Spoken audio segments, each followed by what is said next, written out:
pay £30,000 for a box. Usually it's on consignment, and you sell it to somebody for 31k. Yeah, so you've made £1,000. This is the problem. So this week, for instance, we've seen Keir Starmer has decided to reduce sentences, I think, by 40%. So this week, it's not only rappers that have been released, but obviously on social media in our world, we've seen rappers like Asco, rappers like Big Keys, Low Ski was released, I think, a few weeks or months before, J Avalanche, BP. Who else was there? I think there's somebody else I might have missed. Young Diz. And my question is that when we see these guys coming out of prison, okay, they're celebrated, okay, for coming out of jail. And sometimes people look at these videos and they're like, why are you picking them up in a Rolls Royce? Why are you popping champagne? And my question to you is, when somebody is released from prison, do you see these things as distasteful? Would you say that it's over the top? Would you say that it shouldn't be done? What should happen when someone's friend is released from jail? Should it be a celebration? Well, people are celebrating their freedom, but the main problem or the reason why I think people have a problem with it is because in comparison to more, let's say, worthwhile celebrations, it trumps it. Do you get what I'm saying? Like, you know, someone coming out of jail, or someone started a business, or someone graduating, or someone buying their first home, like all the other things that you'd think are, like, you know, much better. Like, so people should go out their way to be, you know, doing the most, popping champagne. They don't do it for those things. So it's like, so hold on, we don't do it for these things, but we do it for essentially a criminal or you know, an ex-con, literally just coming out. Yeah. So they're thinking, wait, so now they're probably also thinking, okay, maybe the young kids are gonna see this and see it as some sort of like, almost like, it doesn't even deter going to prison. So it's like, oh, do you know what? Look, this guy's come out of prison, they're gonna celebrate him like this. Do you know what? Even if I go in, when I come out, I'm gonna get a little celebration anyway. What common sense says to most people, it's one day. Reality is, like, we know, after that one day, most of the people who even came outside to throw champagne on you, within 1 month, they're not going to be checking for you like that. Like, real life is happening, innit? So other things coming up, you're going to phone them. Oh yeah, we you lot on? I got work, I got my kids, I got my girl, I'm going away. Priorities take over. So when people say all of this here, I always say, like, all right, cool, let's make it a thing now. If you're upset about them celebrating their brethrens, when your brethren graduates, celebrate the same way. When it's your brethren's birthday, celebrate the same way. When it's your brethren's wedding, put the same kind of money, because people don't want to do all of this, but they want to humble them for doing that. I'm not glorifying what they're doing, but I'm saying use that as a thing to level out the playing field. Like, celebrate your people in all aspects of life, you know what I mean? Then that way you're not going to sit around complaining about, oh yeah, why are they doing that? Alright, cool. We know the reality is, like, most people who might do road might have more spare cash to play around with. That's probably what it is. Yeah, you see it in the clubs. So, like, the girls say it all the time. Like, even the other day, a girl tweeting about, the clubs don't hit the same unless the road man are in. And it's true. Like, me and you are not going to go to the club and start azuling the place, you know what I mean? It's reality, you know what I mean? I'm not going to run in the club and spend 4 wheels in a bottle and start emptying it in people's daughter's mouth like it's mouthwash. You never done that? Huh? You never done that?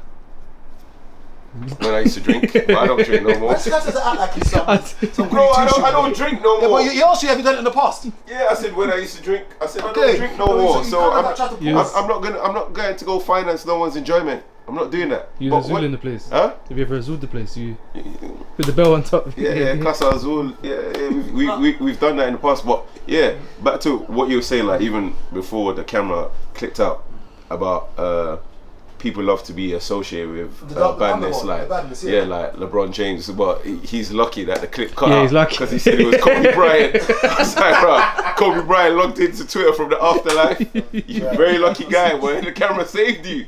The juju that someone's doing for you, the afterlife is strong. Even LeBron James, who's probably the most revered basketball player we have at the moment, he tweets the other day, "Welcome home, Big Meech."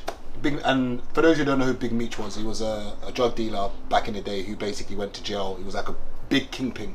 And my thing is that when you've got people like LeBron James welcoming home Big Meech, I'm like, you've crossed over into the world and you're revered by everybody, and but yet, what is this affinity that we have with the underworld? Like, it seems like we just love, that we love this badness, and we want to be around it. We want to be attached to it for some reason. Gabs, you got to realize, even over there, like a lot of the, for instance, like remember BMF is super connected, isn't it? So before Meech went jail, LeBron probably just got drafted around then, and Meech was at the top of Probably the bought him food chain. bare shit. Yeah, Probably probably coming shit. up to his games, telling him, "Yeah, do well, young man." Da, da, da, da. You know what I mean? So there's So always basically looks up to him. So technically, Bro, we're looking up to these people. There's always been kind of like a link. Give you an example. On Wednesday when you didn't come out, obviously he just came out to Halfway House, and when that's been announced Wednesday, bro, out there in the club, you saw like I said, you saw the Texas man. Them you already knew they were from Texas. Texas rappers, big chains, teeth shining. All the R&B guys, Usher, Bow Wow, Ray J, all of them in the corner. The old heads, the old BMF heads and the young ones, you see them roll in. Bear them ain't got the same bread like they used to. You could kind of see it because the chains ain't as loud as everyone else's. But the respect that they were getting when they walked in, like them and other Detroit guys, these rappers are going out their way to like they were greeting their uncles. You know what I mean? So you could tell that they had a serious impact on the culture over there. Like even girls I know that are like our age are saying, "Rah," like when they was in their early 20s, when them man was about, like they said, the way clubs was exciting, it's not the same. And it goes back to what I was saying, man, they mean Azuling like these men were doing. These men used to buy the whole club and hand bottles. They were handing bottles to you and your girl. You get me? So like the life that them man was giving the scene out there is kind of what built what's going on now. Like And what people you're run saying off that this on. has never been attractive to you. So you've not looked from the outside in and thought, I want a part of this. Because I've looked from the outside in and wanted a part of it, but I didn't have the balls to do it. Like I wanted a part of this game, and when I attempted to try and do drugs, it just wasn't for me. So you're saying that at no What, point, you wanted to do drugs? it's not consume them and take them myself, but I wanted to sell drugs. Yeah, I just needed to clarify. Yeah, I wanted to sell drugs, and for me, you know, when the mathematics was broken down to me, so one of my friends, for instance, this is years ago, he used to move big bits. So when big bits are like boxes, so he used to move white and he used to move like big bits, and when he was calculating and telling me how it works, I just did the math. It didn't make sense. So let's say you pay £30,000, and I want these young lot to understand this as well. You pay £30,000 for a box. Usually it's on consignment. Okay. Now from this 30k, I want to keep a round figure. You might make £1,000 profit from this 30k. Yeah, this is how it usually works. I'm giving a round figure. So you get it for 30k, and you sell it to somebody for 31k. Yeah, so you've made £1,000.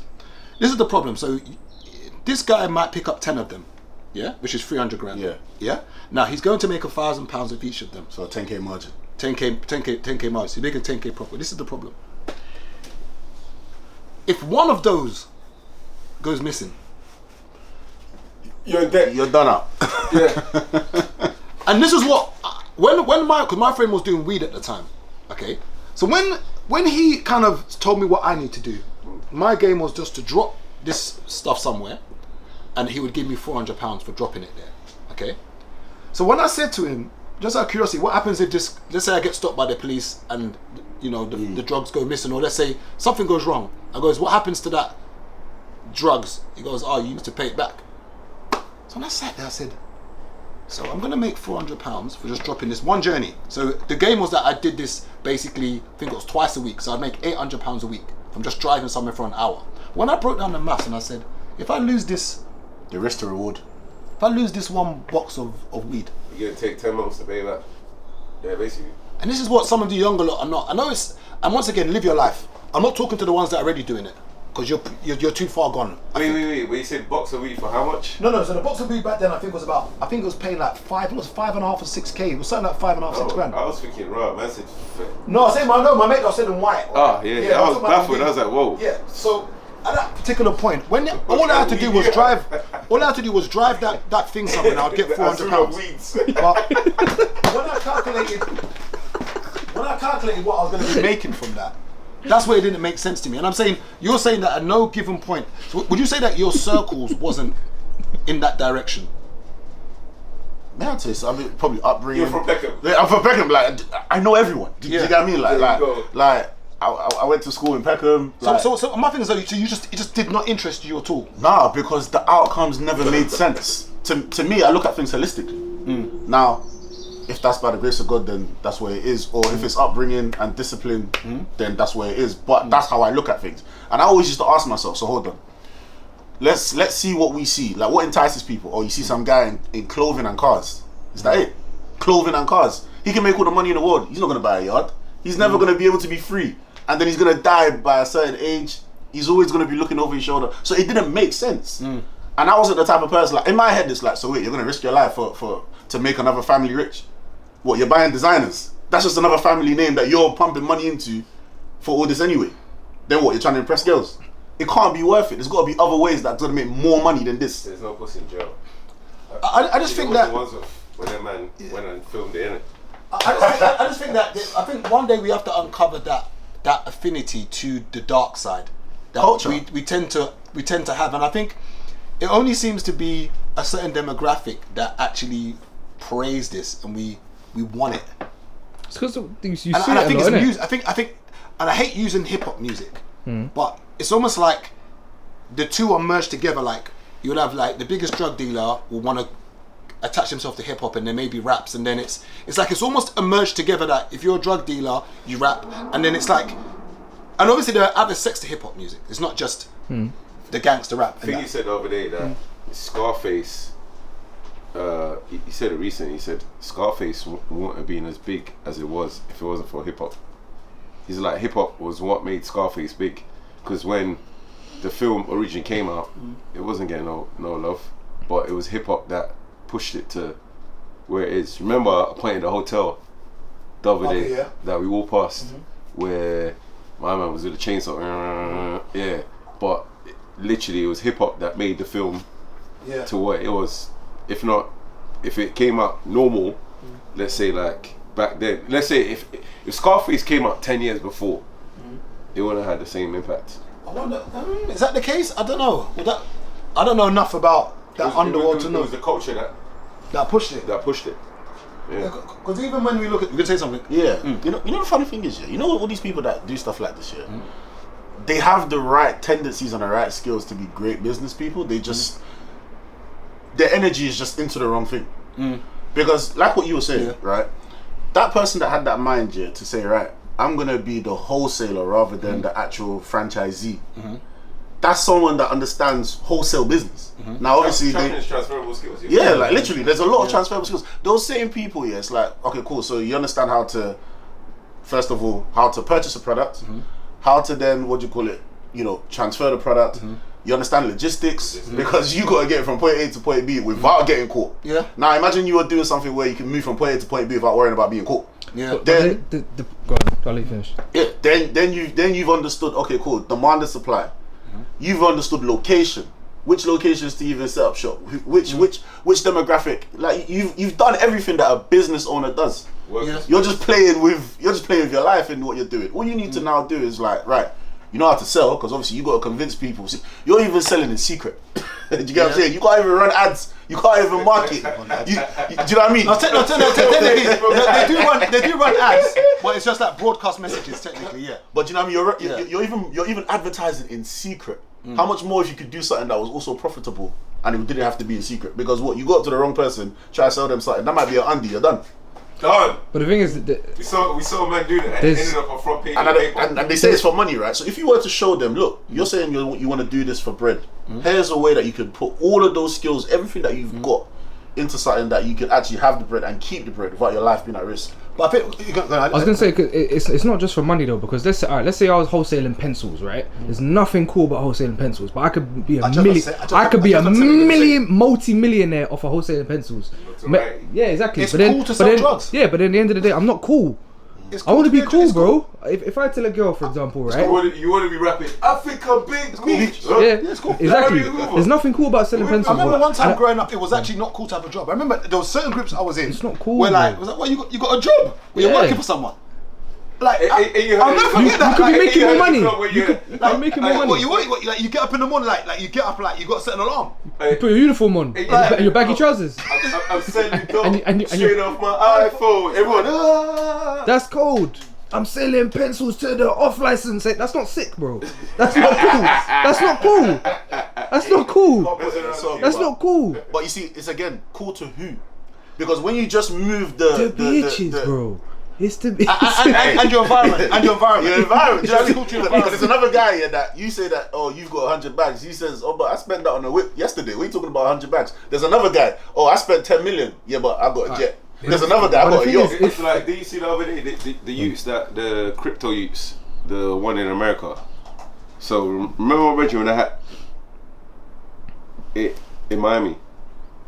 With the fedora hat. So he's a promoter. And he said, right, like, he said for 2 weeks, that man was booking tables. They was doing like 200 bags a night.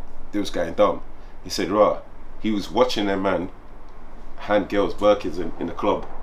And just because they had money, they thought that they were going to get gal. And giving girls this, giving that. They still got no love. It don't work like that, bro. They didn't have, they had the money, but they didn't have the clout that the girls wanted. So imagine one of them bought a girl a car, thinking, right, she's gonna come home with him. They're the tricks. They're the no love. Next one was trying to get a girl's number. She was like talking to the girl. Then he said, "Oh, wait 1 moment. Let me go get you a Birkin." Yeah. They was doing the madness. Now he's in jail. Yeah. That's what I was saying, bro. Girls, like when they got hacked, the person's crypto wallet. Bro, they was filming it and posting it. Yeah, so my brethren was like, right, if they didn't come to Miami and they just, or even if they came to Miami and they just spent like normal, they'd have probably got away with it. But because they went and filmed it, they was doing over 200k a night consistently. They was making sure everyone knew they had bread. They was trying to literally buy the club every single night. Yeah. It's like, they done too much. And now they're in jail. So they didn't get no gal after doing all of this, buying all of that. The girls are enjoying their Birkins. But my question though is that at what point, this is the hard part, is that at what point do you stop? And I always say that it's important to quit while you're ahead. You know, but at what point do you stop? And I think for a lot of the younger lot who watch this, and I sit there and think, you know, I'm generalizing, but we do like the underworld. There is some affinity to the dark side that I think we just have, and I don't know. I'm pretty sure you listen to gangster rap. I really no, like maybe Rick Ross, Mick Mill. Don't listen to any. Every now and then. I mean, I barely listen to music, but okay. Mick Mills, yeah. Like, you know, and I think, you know, as much as we can argue and say it's just music, as they always say, it's just music. It's just, you know, I heard apparently guys in Peckham, you know, when they're trying to serenade a girl, apparently they play Rick Ross or they play like Pow. This is what I've heard. I could be wrong. Pow, you know, lethal deal. I don't know, but I just think there is talking the hardest. There's definitely an affinity to the dark side that we all tend to gravitate to, and I don't know why or what it is. You grew up with it, bro. Because like LeBron grew up in a bad area, Akron, innit? So like around this area, bro, the guys that had money, they're gonna be the drug dealers, bro. They're gonna be the people, and they're gonna be the ones that like will pay for your school shoes. Like if you're the lit athlete in the area, but they're buying they're buying everything, bro. Drug dealers tend to be the most empathetic people. 50 Cent as well. So the biggest, one of the big drug dealers in this area, they bought all their boxing gym equipment in the gym that he was. They always seem to be the ones that are more. It's not the government, bro.